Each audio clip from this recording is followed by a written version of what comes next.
Hello everyone! Welcome to my channel, Doctora La Cuachera!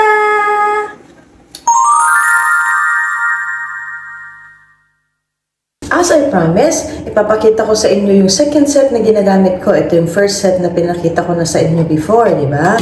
Ito yun. Okay. Ito yung aking facial scrub.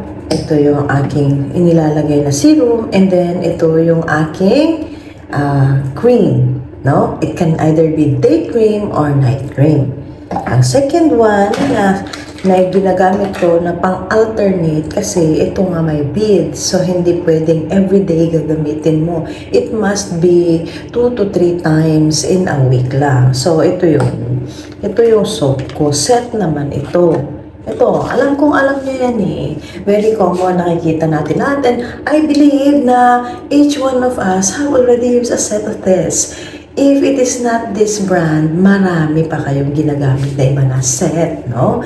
Rejuvenating set na tawag. So ako, ito po yung ginagamit ko. This one comprises of, meron siya ng sariling sabon, no? So, ito yung sa face ko, kung hindi na ito na yung susunod, no? Every other day ako. MWF kasi ako nito.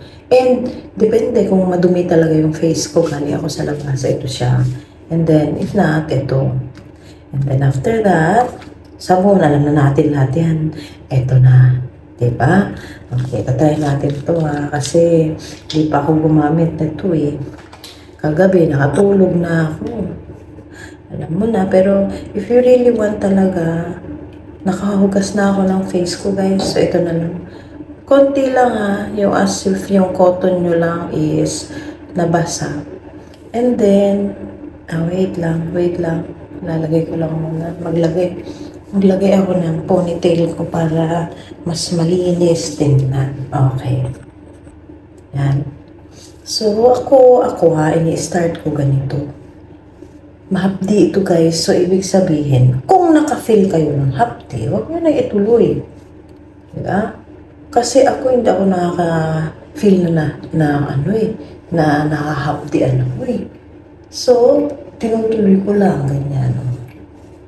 Pagdating naman dito, i-follow nyo yung line of grace na tinatawag ko. Ayan, Pag ganyan naman, ganyan.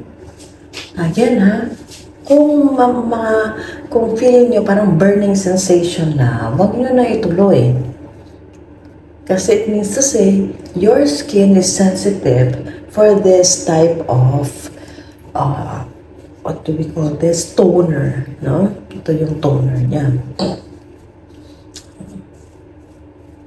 Isama nyo naman din dito. Ay, sayang din naman.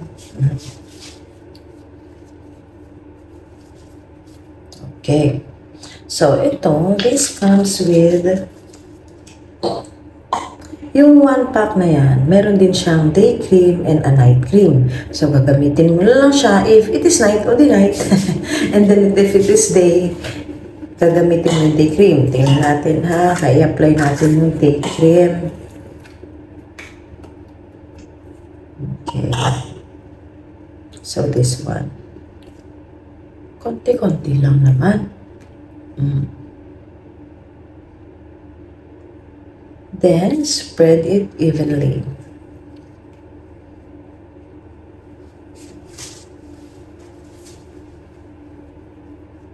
So, ganito lang talaga yung ginagawa ko. Nakita niyo naman na yung sa una, di ba?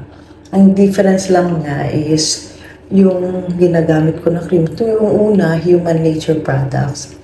Tapos, ito naman yung aking sunscreen. This is the sunscreen kasi ito yung day cream nila. According dun sa mga nakakausap ko na gumagamit din ng ganito, if you use like this, pwede na hindi ka gumamit ng any cream, no? Like moisturizing cream. In the morning, ito lang ang ginagamit ko during daytime. And then once lang rin ako maglagay. Mamaya ng gabi, pag maghugas na ulit ako ng mukha ko. So, ito na, guys. Ito na yung aking facial ceremony. Facial ceremony, Oh, di ba? Ayos na. Yan na. Magladlad na tayo ng buhok. Ayan na guys, game na tayo. Maglagay na lang tayo ng damit natin and then shout out lang sa lahat ng kasama kong gumagamit nito, na na-influence kong gumamit ng ganito. Shout out sa inyong lahat, hoping na nagustuhan ninyo din. O kaya naman, na hindi na-irritate ang inyong mga mukha. Always remember to use only what is suitable for your skin. Huwag niyong ipilit. Hindi yung kasi pwede sa inyo, hindi pwede sa akin, pwede harmful sa akin.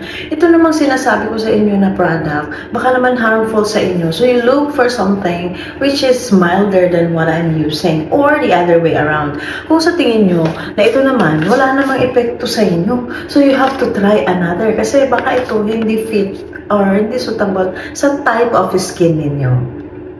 Thank you so much for watching!